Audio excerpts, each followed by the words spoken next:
Hi everyone, welcome to another update on my 100 mile an hour park jet project. So I was actually looking at the last video I shot in this series, and it was in June of 2018. And this bad boy here had 30 flights on it, I think, at that time. And now, it's 565. It's definitely showing it's battle worn. But anyway, I wanted to just kind of give you a little bit of an update and also a bit of a review on some things that I've been thinking of over the last year. This project may or may not get built this year, with some other things that I have still that I think are a little higher priority in the pipeline to get done. But anyway, I wanted to shoot this video and discuss these things while some of it was still fresh in my mind. I've had some great inputs recently from James Walker and RC Plane Pirate and Ground Control RC, who are all faithful followers of my YouTube channel. So I wanted to discuss some of the things that they had mentioned to me, or information that they had provided me. So obviously, if I want to get really serious about finding out whether I'm actually at 100 miles an hour, I am going to try and get a data logger of some kind. So there's a few different choices that I found out there. RC Plane Pirate mentioned in one of my previous recent comparison videos, where I was comparing a couple of different airplanes, just to see which was faster based on Mark 1 eyeball, of a SkyRC GPS speed meter from Banggood. So it's a bit big compared to a couple of the other two I'm going to talk about here. So I built this little foam box. It weighs 45 grams. It's totally independent. I'm going to have links to all of these data loggers I'm going to talk about down below if you want to go look at them. It has its own battery, so it's totally independent. I don't need to plug it into my receiver to power it or anything like that. It is a bit big, like I said, and heavier, so it's going to kind of cancel out me lightening up my plane by getting rid of aileron and rudder servos. However, as I learned with this plane, even though I built this plane lighter than its predecessor, which was another Su-30 version 4, I didn't paint it entirely like I did with its predecessor, and I think it ended, just based on my eyeballs, it was a slower plane. Like if anything with aerodynamics, there are trade-offs and compromises. I think that reducing drag, if I can keep, obviously I still want to keep the weight down as low as possible, but reducing drag is going to be a bit higher priority in order to really squeeze that next bit of speed out. I could be wrong, but it's just a fun experiment. So anyway, I made this little thing out of foam, which is to the dimensions listed on the Banggood site, because I wanted to make sure that I would be able to fit it in the plane. So it is going to be a bit of a snug fit in the back here. Now I noticed in pictures that it does have one smooth side here. There are buttons on one side. So what I might be able to do to make it a little easier on me is put Velcro sort of on the side and then sit it in the plane kind of like this. I also noticed that it checked and it will fit nicely into my modified F-18 version 3, which has been a real surprise to me. I never expected, I reduced it by 15%, but I never expected that plane to be that fast. So, now I'm interested in knowing how fast that is.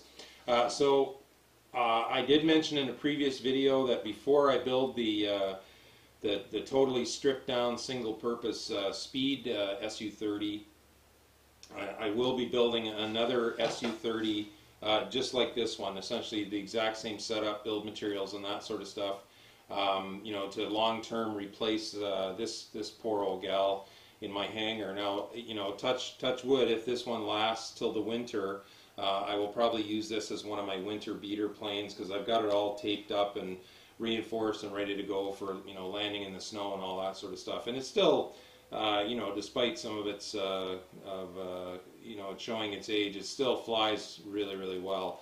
So so we'll hang on to that. So what that will do is it will allow me to, if I build another one like this, I'll be able to start sort of experimenting with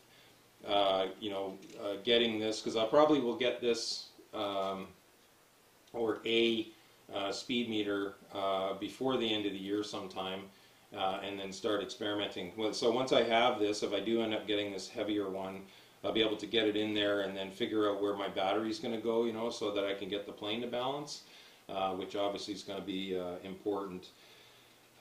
So a couple of other ones that I've been looking at, data loggers. Hobby King has one made by, or it's called a Quantum. I should say this one is right now at Banggood is about $60 US. And shipping from Banggood is pretty darn cheap. It weighs 45 grams. The Quantum from Hobby King is very similar to the Voltron that I used before, which unfortunately has died on me. It has a lead that you have to plug into your receiver in your plane in order to power it. It is $70. Unfortunately, I think it's been out of stock for well over 6 months, which I've come to realize that with Hobby King, if something is out of stock for that long, it means it's probably never coming back. So I don't know if that's ever going to happen. It weighs 43 grams.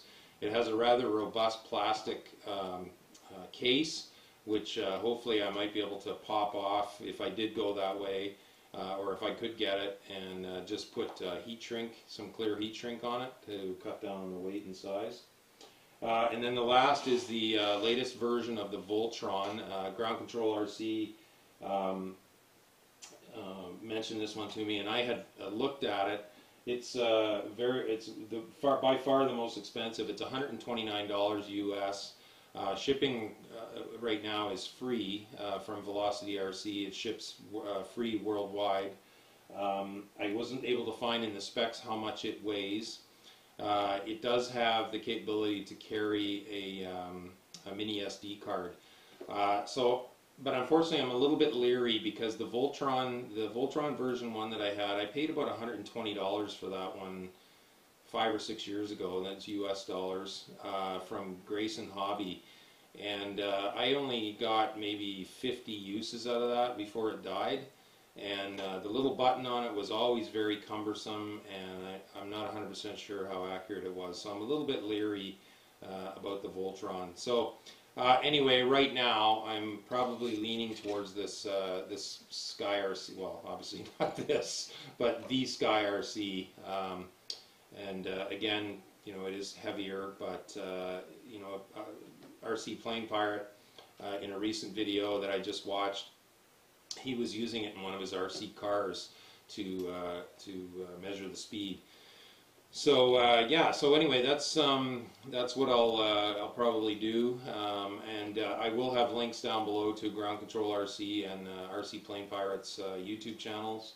RC Plane Pirate has been very, very instrumental over the last couple of years in helping me get to where I am with choosing motors, props, speed controllers, that sort of stuff. So most of my planes wouldn't be going anywhere near as fast as they are without RC Plane Pirate's input.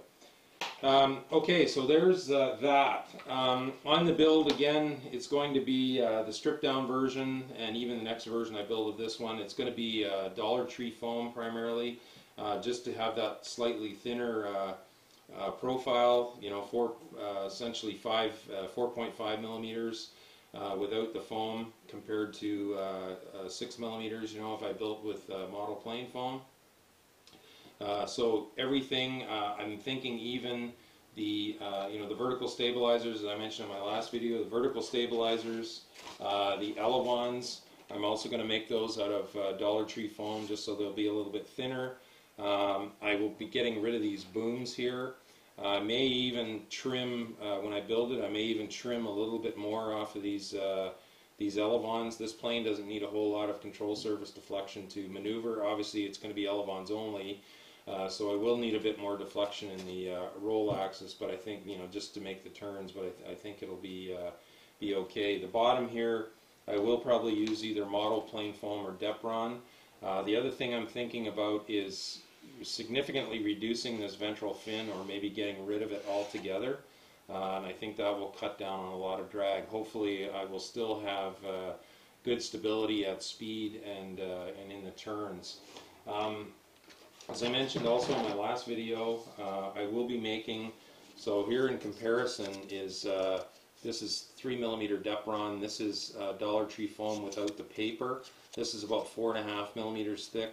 This is obviously 3 millimeters thick. So this is what I will be using for my KF4 airfoils, which hopefully will still give me the stability that I need, but considerably cut down again on the drag. So I would end up with, rather than 13.5 millimeter frontal thickness of my wing, I would be at 12. So yeah, I mean it's only not a whole lot of reduction there, but or no, it wouldn't be 12. It would be 10.5. Bad math. Sorry. Need another shot of coffee. Brain's slowing down. Excuse me. Yeah. So I would reduce this frontal thickness by 3 millimeters by doing that, and I'll also hopefully reduce a little bit of the drag, but still have some stability. So again, compromise there. So yeah, so that's where we're at, folks. Again, I will be probably building a replacement for this airplane, with pretty much exactly the way this one looks, except it will be painted instead of, I learned the gist of my last video in this series was that, I had built this one and it actually ended up being slower than its predecessor, which sadly I crashed because of the prop nut coming loose, and I lost the prop and didn't do a very good job of landing it. Raw foam is lighter, but this getting back to weight versus drag, this is a prime example of that. This plane weighed a half an ounce lighter than its predecessor because all the color on this is with magic marker, but because I didn't paint it and I have a lot of raw foam, I mean even where it's on the KFs here where it has marker, it's still all the little bumps and dimples in the foam. So what I will do probably with this Absolute Speed one is I will paint the raw foam, and I may on the KFs, based on input from XDM Toter on the RC Powers website, well over a year ago now, is I may use packing tape on the KFs, and then on the paper on the Dollar Tree foam, because it's already very smooth, especially after being treated with the Minwax, is I may still use just magic marker like I have here, because then that adds zero weight. So another way to help keep the weight down. It's probably going to be primarily all red, just so that it's a little easier for me to keep an eye on, especially when it's getting close to 100 miles an hour. So yeah, so there's there's my thoughts, a little bit rambly there, but that's kind of a review of where we're at. Like I said, I don't know that the airframe will get built. Again, thanks to James Walker, RC Plane Pirate, and Ground Control RC for your recent inputs. I forgot to sort of mention what James had suggested, and what I'm going to do is James suggested maybe clipping the wings. So what I think I'm going to do is I'm going to build the speed one. I will build this. It'll still have the normal 25.5-inch wingspan. We'll see how it goes that way, and then if we're still not at the 100 miles an hour, what I will probably do is when I build it, is I will draw some lines, like maybe every 5 millimeters or so, because I don't want to just lob off an inch at one time and then launch the plane and it's totally uncontrollable. So I might just I'll probably draw some lines like every 5 millimeters up to maybe, I don't know, 2 centimeters, 2.5 centimeters, which is essentially an inch on either wing, and then using a very sharp knife as we need to. If we need to keep gaining speed, is I'll just trim like 5 millimeters off at a time and see how that goes. I think I'm actually excited about that because I think it'll be an interesting experiment just to see how how much wing I need to chop off in order or for every say 5 millimeters of wing chopped off, how much of a difference is it actually going to make in the speed. So yeah, and again I'll have the links to RC Plane Pirate and Ground Control RC's YouTube channels down below. So yeah, and if you have any thoughts, if you have any ideas, again, because it's going to be some months probably before I build that stripped down speed version, I'm open to any and all comments and suggestions. So please leave your comments down below. I'd rather have a larger database of things to think about and apply to the airplane than not enough. So. Please feel free to leave your suggestions down below. If I don't use your suggestions, though, please don't. Please, it's not meant to hurt your feelings if I don't use them. But yeah, there we go. Thanks as always for watching. Thanks for your kind support to my YouTube channel. Blue skies, calm winds to everyone. Park jet noise. The other sound of freedom, baby. Take care.